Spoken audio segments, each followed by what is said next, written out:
বন্ধুরা, আজকের গল্প নিয়ে আমি হাজির হয়েছি। আজকের একটা গল্প হচ্ছে, আমার একটা বন্ধু ছিল যার নাম ছিল সুমন, এবং তার একটা নতুন একটা বিয়ে করেছে এবং সে সেই বউকে নিয়ে সুখী নয়, কারণ তার যৌন প্রবলেম আছে। এই জন্য সে ডাক্তারের কাছে যায় এবং ডাক্তার তাকে বলে সে কিছু ওষুধের মাধ্যমে সে শক্তি লাভ করতে পারে।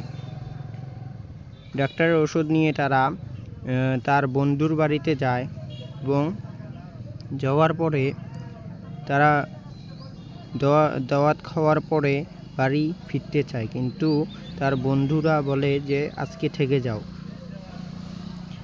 এরপরে শুরু হয় খেলা।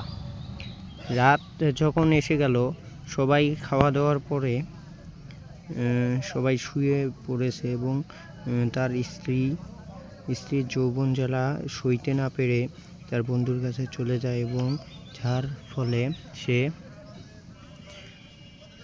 সে করতে থাকে এবং শুধু করতেই থাকে।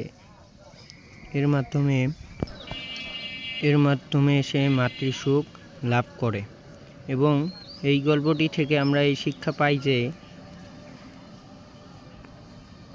এই গল্পটি খুবই খারাপ হতে পারে, কিন্তু শিক্ষাও আছে যে আমাদের দুর্বল হওয়া উচিত নয়, আমাদের সবল থাকা উচিত, না হলে আমাদের বউরা চলে যাবে অন্যের ঘরে।